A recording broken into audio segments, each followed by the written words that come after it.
Olá, seja muito bem-vindo ao NeoJus, um jornal que é feito por professores que comentam matérias que foram pauta da mídia especializada durante a semana. E nessa edição você vai ver: Superior Tribunal de Justiça.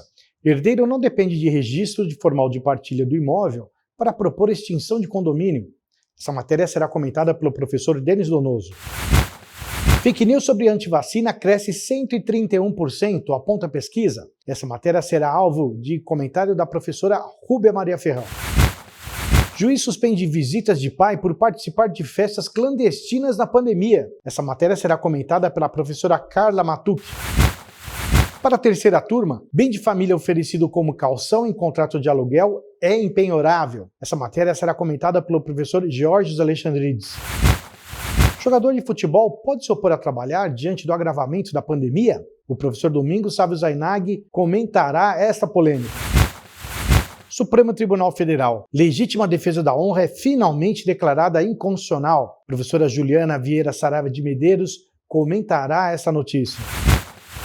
Na nossa coluna consumerista, nós teremos a tutela coletiva do consumidor sendo explicada pelo professor José Geraldo Brito Filomeno. Supremo Tribunal Federal. Demissão em massa não exige negociação coletiva. Essa matéria será comentada pela professora Ana Cláudia Vieira de Oliveira Cizewski. E o Momento Cultural com o professor José Augusto Altran. Seja bem-vindo à edição número 26 do Jornal NeoJus.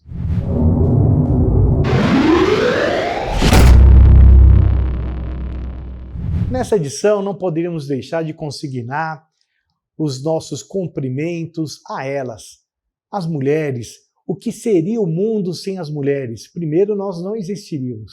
Então, a vocês, nossas queridas mães, amigas, namoradas, enfim, companheiras, os nossos cumprimentos, as nossas homenagens, que eu quero aqui no canal já dedicar a essas queridas professoras que caminham conosco nessa jornada. As professoras Ana Cláudia, Carla Matucci, Juliana Saraiva, professora Rúbia Ferrão e Tatiana Andrade.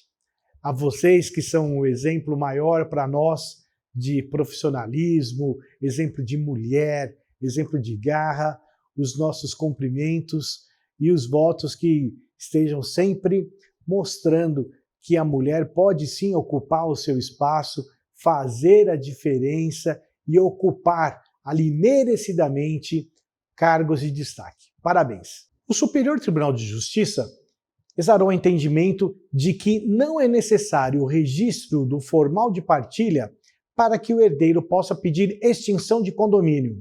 Para comentar essa interessante decisão, nós convidamos o professor Denis Donoso. Salve, professor Denis! Olá, Cabezon! Olá, amigos do Jornal NeoJus! Pois é, uma decisão muito interessante da terceira turma do STJ, segundo a qual ficou definido que o herdeiro, para ajuizar a ação de extinção de condomínio, não precisa ter o registro do formal de partilha. Veja, a ação de extinção de condomínio ela é cabível pelo proprietário, pelo coproprietário, em face dos demais proprietários de um mesmo bem, quando não há acordo entre eles pela manutenção do condomínio e também não há acordo entre eles em relação a vender o bem a um ou outro dos condôminos. Então, ajuiza-se a ação de extinção de condomínio. Mas perceba, essa ação ela é uma ação que cabe ao proprietário, ao coproprietário, mas ao dono do bem. Muito bem. No processo em que se originou essa questão, a tese dizia o seguinte: o herdeiro ainda não é dono. Por quê? Para ser dono, é preciso que o formal de partilha tenha sido registrado no cartório de imóveis. Isso em razão do artigo 1245 do Código Civil, segundo o qual a propriedade de um bem imóvel se transfere apenas com o registro do título translativo. Por outro lado, a antítese dizia o seguinte: não, a propriedade do bem se transferiu logo com a morte do autor da herança. Porque no Brasil vigora o princípio da sazine, do artigo 1784 do Código Civil. Ou seja, com o falecimento do autor da herança, o herdeiro já se tornou coproprietário do bem. Por ser coproprietário, pode ajuizar a ação de extinção de condomínio.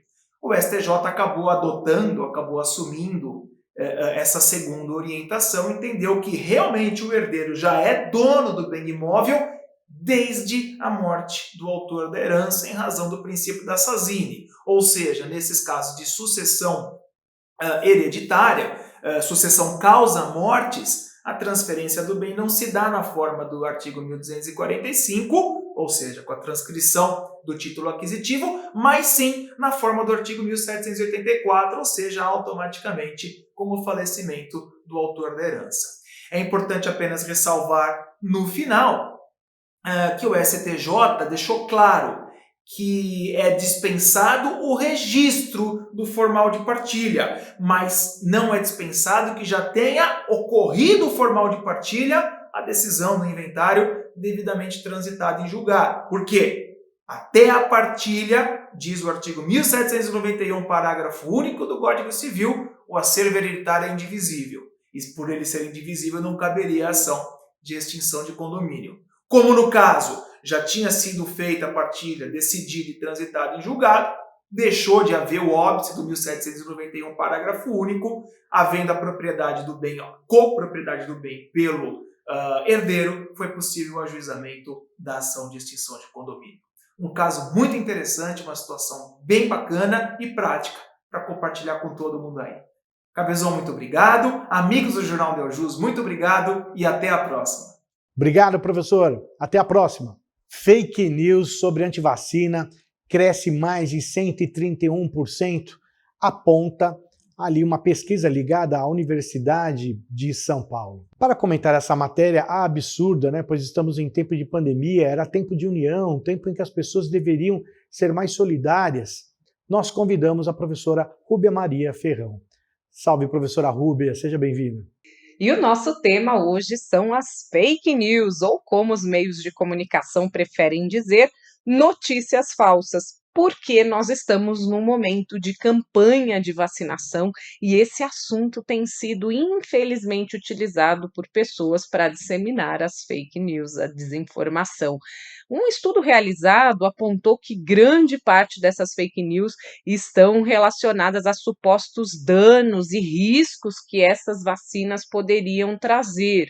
E, em menor escala, teorias da conspiração e outras cositas más. Mas, de fato, a desinformação é extremamente grave e a repressão desse tipo de conduta ainda não é muito clara do nosso ordenamento jurídico.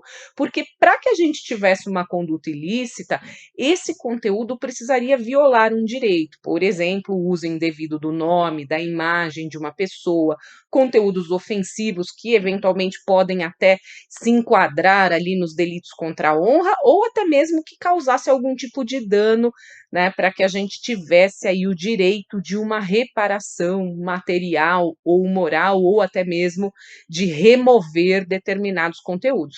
Porém, é importante dizer que os provedores de aplicação que têm ali as chamadas redes sociais têm colocado proibições expressas de disseminação de conteúdos falsos em suas redes sociais, o que já é um avanço. E a você fica a dica de utilizar a própria internet para pesquisar aquelas notícias que você recebe nos seus aplicativos aí ou que vê na internet, porque já existem hoje sites de boatos, você pode checar se aquela informação não está desatualizada, se não tem erros de ortografia. Então, antes de sair compartilhando qualquer conteúdo por aí, pare, pense, reflita, pesquisa e veja se aquele conteúdo não é uma fake news. Obrigado, professora. Justiça suspende visita de pai ao ter ali a denúncia de que o progenitor está frequentando festas clandestinas em plena pandemia. Professora Carla Matucci irá comentar essa matéria para nós. Professora Carla, seja bem-vinda. Olá! Estamos aqui para falar de uma importante decisão. No caso, há o envolvimento de uma questão, que é o direito à convivência familiar de uma criança em relação ao seu genitor, a questão da pandemia e os riscos inerentes àquelas pessoas que demonstram não se ater às normas sanitárias. Se não, vejamos, no caso em tela, há uma criança, um menor em tenra idade, cujos pais têm residências diversas, e a mãe do menor, né, comprovou, por meio de fotos e outros registros, que o genitor da criança, o pai, no caso, estava agora, em tempos de pandemia, frequentando festas clandestinas, ou seja, não estava cumprindo com as restrições sanitárias impostas.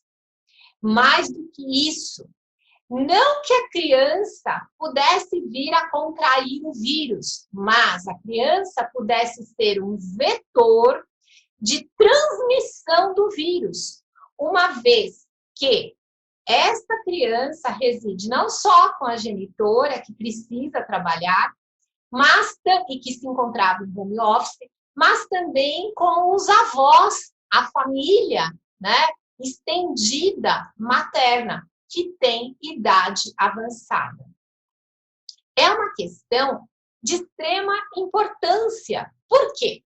Porque não retirou o poder familiar, somente aplicou, ao meu ponto de vista, salvo o melhor juízo, o princípio da paternidade responsável. Não é só ter direitos, um direito fundamental à convivência, um direito fundamental do exercício do poder familiar, mas, neste caso, se trata de uma questão de responsabilidade.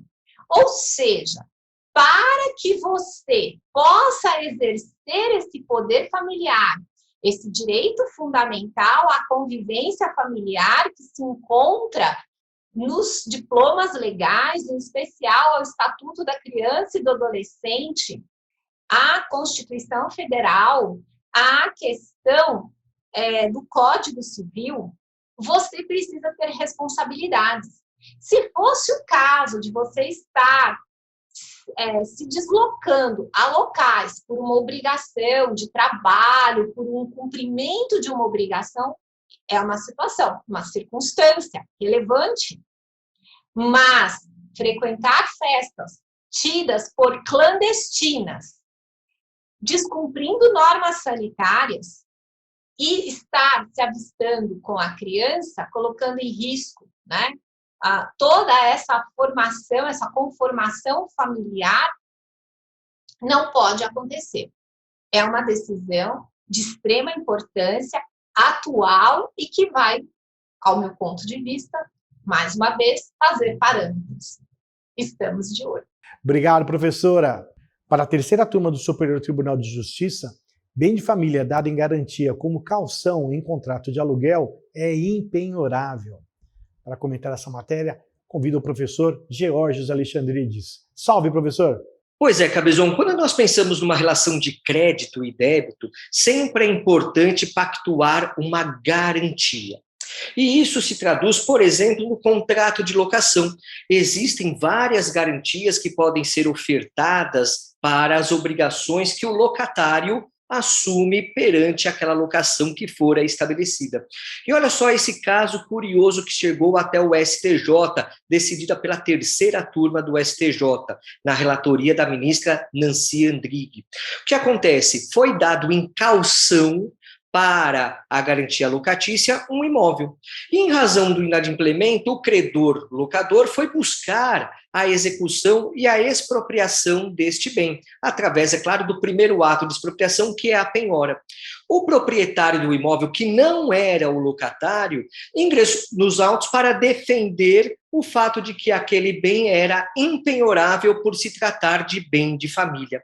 E justamente foi aí a polêmica desta discussão. O STJ entendeu que caução locatícia é diferente de fiança locatícia. Opa, quando se dá um bem em caução, não significa que haverá o pacto da fiança. E a fiança faz com que, na Lei 8.009 de 1990, nós tenhamos uma exceção da alegação de bem de família. Então, por força desta diferenciação que o STJ promoveu, entendeu-se que, por ter sido dado o imóvel em caução, não estava nas exceções da lei que protege o bem de família. Portanto, foi reconhecida a impenhorabilidade deste imóvel. Aliás, no voto condutor deste acórdão do STJ, ficou evidenciado justamente o rol taxativo das exceções de bem de família que podem ser objeto de penhora. Aliás, foi afastado até o argumento do TJ de São Paulo, que tinha como base a equiparação da caução com a hipoteca. E, neste caso, a hipoteca nem teria possível ser abrangida para a exceção do bem de família, porque o caucionante não era o próprio locatário. Então, também foi afastada essa comparação entre caução e hipoteca pelo STJ. Então, penhora só pode ser nas exceções que a Lei 8.009 de 1990 estabelece, por conta de ser um rol taxativo. Então, fique ligado nas garantias que a sua obrigação, que o devedor da obrigação pactuada pode ofertar para que depois, caso necessário, seja válida, seja efetiva, possa ser objeto de penhora e depois de expropriação aquele bem. É isso aí, Cabezon. Obrigado, bora lá, bora que dá. Abraço. É isso aí, professor. Até a próxima. Nessa época de pandemia, a pergunta é: jogador de futebol pode se opor a competir, a disputar uma partida? Pois bem, nós convidamos o querido professor Domingos Sávio Zainag para comentar esta matéria. Professor Domingos, pode ou não pode o jogador se opor a disputar ali uma partida nessa época de pandemia?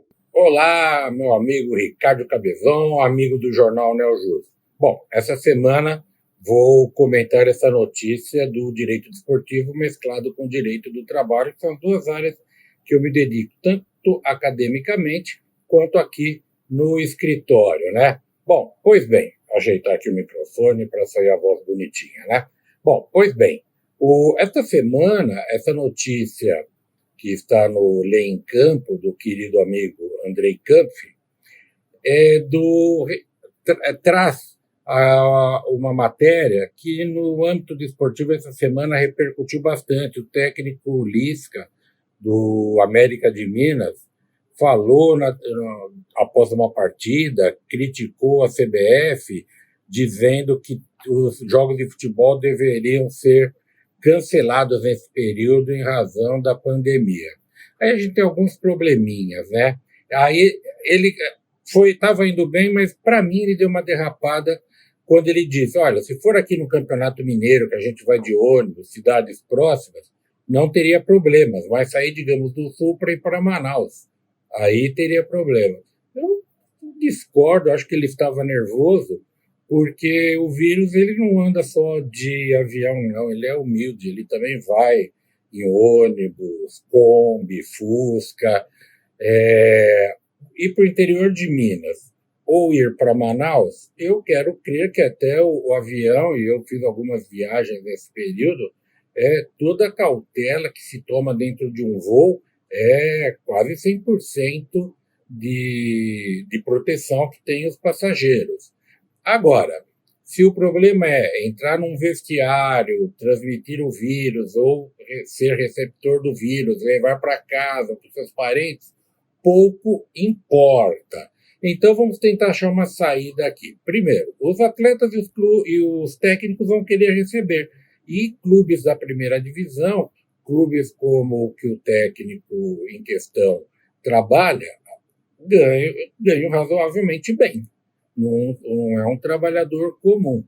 Eles vão querer receber. Agora, se não tem jogos, nós vamos ter que achar alguma saída, porque os clubes já não recebem dinheiro de público e só recebem das transmissões.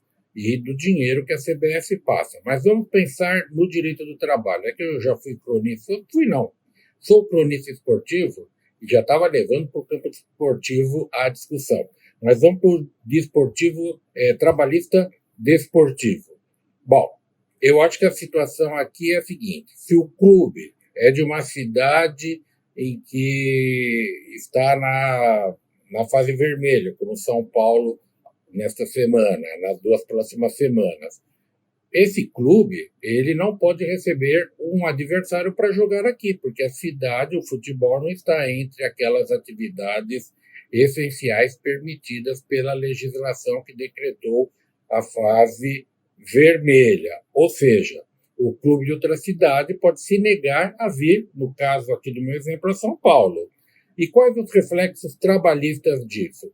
Os atletas, comissão técnica, incluindo o treinador, podem se recusar a disputar uma partida numa cidade onde essa cidade está na chamada fase vermelha, porque é um local onde ele tem muitas chances de ser contaminado pelo vírus. Nessa reportagem, que deu base aqui no meu comentário, eu faço também um comentário ali e me perguntaram, né, o atleta pode se recusar? Sim, mas onde está na lei que ele pode recusar? Bom, a lei está em um sentido contrário. O artigo 483 da CLT, acho que é a linha C, diz o seguinte, que o trabalhador pode se recusar a trabalhar e ingressar com a ação de rescisão indireta quando o empregador lhe colocar numa situação de risco grande à sua saúde ou até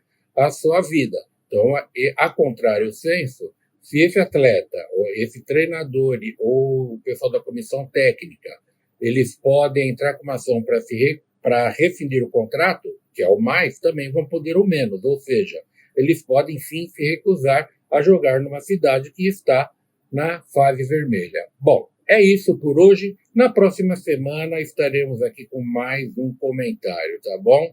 Um abraço a todos e até lá. Obrigado, professor Domingos. Um grande abraço. Você sabe o que é tutela coletiva do consumidor?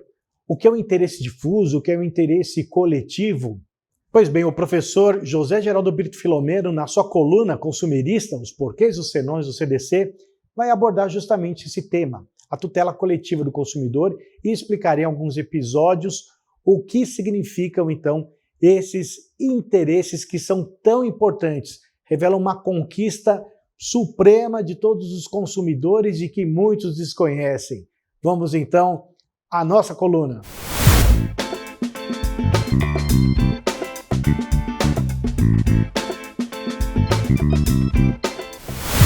Hoje nós vamos começar porque eu acho que vai depender de 3 apreciações em 3 oportunidades diferentes, que é um pouco longa a questão, da chamada tutela coletiva do consumidor. Isso é, chamado de interesses difusos, de interesses coletivos, propriamente ditos, interesses individuais homogêneos de origem comum. Primeira parte.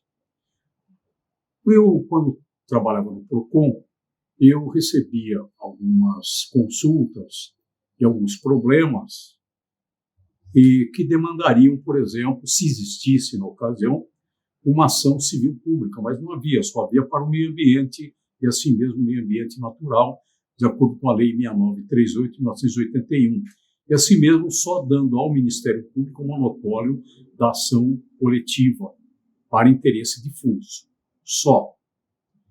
E eu, então, me via aflito, porque houve lá 2 problemas sérios, um com relação a medicamentos com fator risco muito maior do que o fator benefício, 2 medicamentos utilizados para artrite e reumatismo, que foi levado pela diretora do PROCON para a minha mesa e eu não sabia bem o que fazer.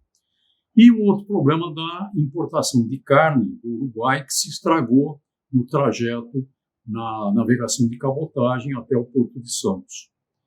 Ficou lá travado, nem saía, ninguém entrava, o fiscal não podia entrar do Estado, que os federais não deixavam, enfim. A única maneira de resolver essa questão foi mediante contato direto, por telex, com o ministro da Saúde, no caso dos medicamentos, e no caso da carne, com o ministro da Agricultura.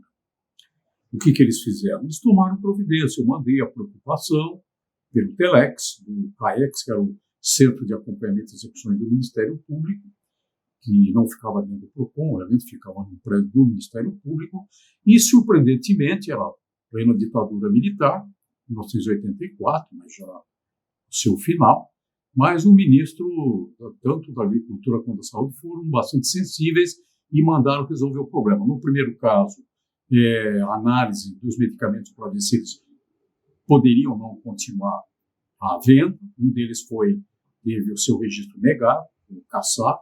O outro continuou no mercado, apesar dos efeitos colaterais bastante comprometedores, mas mediante um acompanhamento médico. E a carne, o ministro da Agricultura permitiu que o promotor de justiça do Conselho de Santos, junto com os fiscais sanitários estaduais, entrassem no recinto do porto, que a carne ainda não tinha sido desembaraçada, e aí, então, houve a liberação da carne que estava boa e aquela que já estava estragada, porque houve um problema no termostato do container frigorífico, né, no trajeto, do vai para cá, a carne ruim foi incinerada.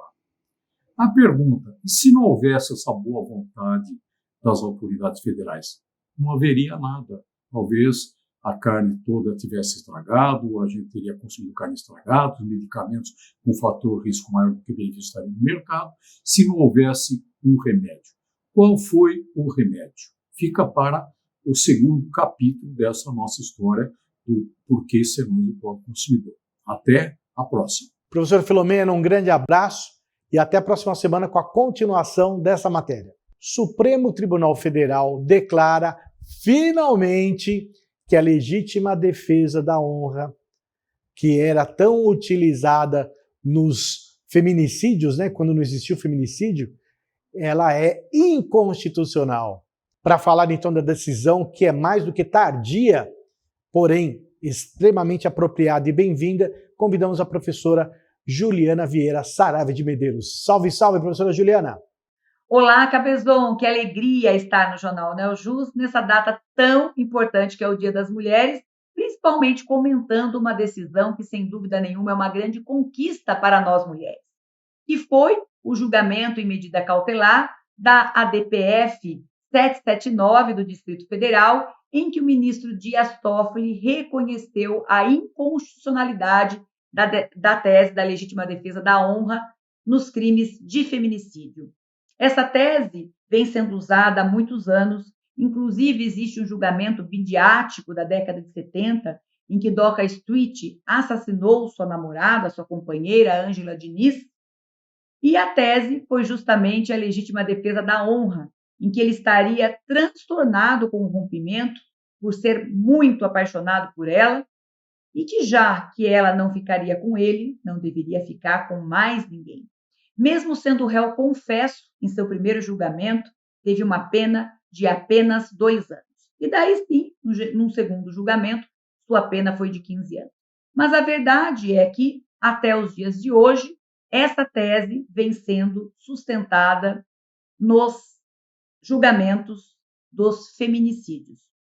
Em 2020, inclusive, em setembro de 2020, o STF ele manteve a absolvição de um homem que assassinou a sua mulher, e a tese da defesa foi justamente a legítima defesa da honra. O que seria a legítima defesa da honra? O homem fica inconformado pelo rompimento ou pela traição, e isso sim levaria a um desequilíbrio emocional que justificaria esse crime tão cruel, que é o assassinato das mulheres por aqueles que deveriam protegê-las. Nessa decisão, Dias Toffoli colocou 2 pontos. O primeiro, que a tese da legítima defesa da honra é inconstitucional por ofender a dignidade da pessoa humana, a vedação de discriminação e os direitos à igualdade e à vida.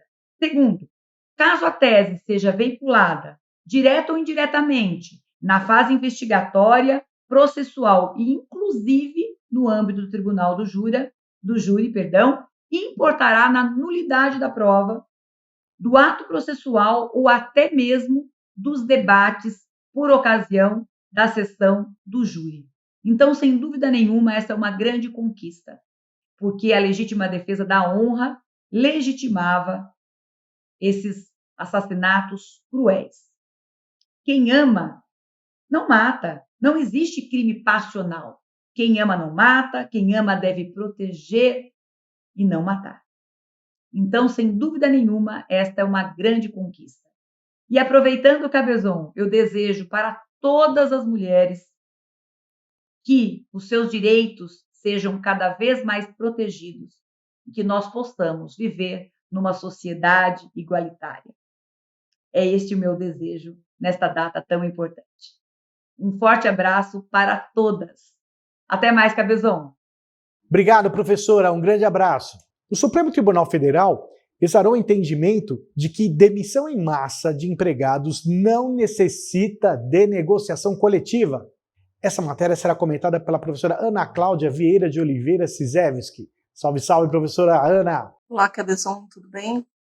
Passando por aqui, antes de mais nada, para desejar muita sabedoria para todos nós passarmos por essa fase em que o aumento dos casos de gripe estão sendo tão consideráveis e nós estamos aí passando por mais uma necessidade de acomodação, né, entre as vidas e a realidade econômica dessas pessoas.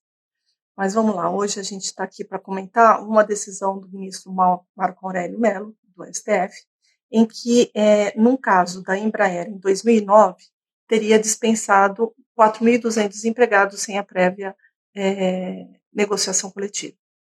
Então, essa questão foi levada por conta de questionamentos sobre a necessidade ou não. Então, em primeira instância, em segunda instância e no TST, houve um posicionamento muito grande no sentido de que, para a dispensa coletiva, você precisava da prévia negociação dos sindicatos, através de acordo coletivo ou convenção coletiva. Não obstante, esses empregados não tivessem, né, na sua grande maioria, qualquer tipo de garantia de emprego. Então, nesse caso, tanto é que foi assim que o próprio TST entendeu, que eles não tinham como readmitir esses empregados, porque a lei não dá direito a uma reintegração àqueles que não gozam de garantia de emprego. Mas a jurisprudência, né, pacífica quase do TST, era no sentido de que, para negociações futuras, sempre foi necessário a presença do sindicato, intermediando essas negociações com o objetivo de minimizar os impactos para essas famílias, para essas vidas. Essa questão tornou-se mais relevante a partir de 2017 com a reforma trabalhista.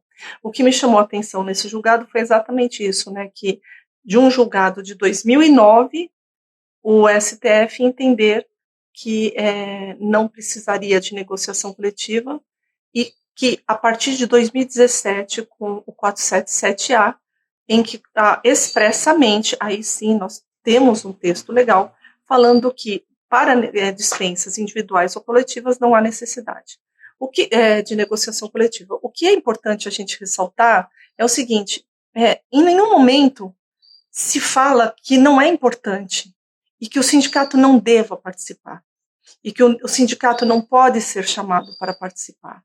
O que a gente está questionando é sobre a legalidade, né? Então, a partir de 2017, isso passou a ser legal. Então, nós temos alguns casos, por exemplo, de empresas em recuperação judicial que agora tem sido cada vez mais constante a questão da dispensa dos empregados, porque as empresas estão sem condições, já estavam com dificuldade econômica, com essa nova contingência da pandemia, muitas empresas entraram em recuperação judicial e muitas delas tiveram que dispensar os seus empregados. Então, o número de ações nesse sentido, ele tem aumentado, porque muitas vezes as empresas, em adequação à preservação da empresa, acaba demitindo um número grande de funcionários. Então, a gente fica aí sempre nessa ponderação de interesses. É claro que a gente tem que lembrar quais são os princípios, quais são os fundamentos basilares do direito do trabalho, né? A função social do trabalho, a questão das vidas, da economia,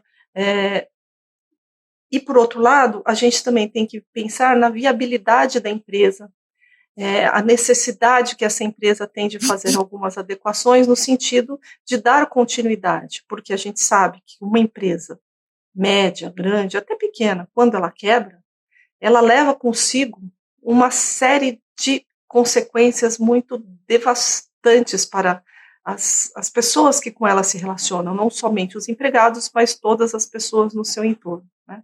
Então, essa questão hoje, ela vai sofrer novos julgados, novos apontamentos, novas análises, a gente vai ter que se debruçar sobre essa situação para que a gente possa, enfim, pensar qual é o meio termo para essa situação.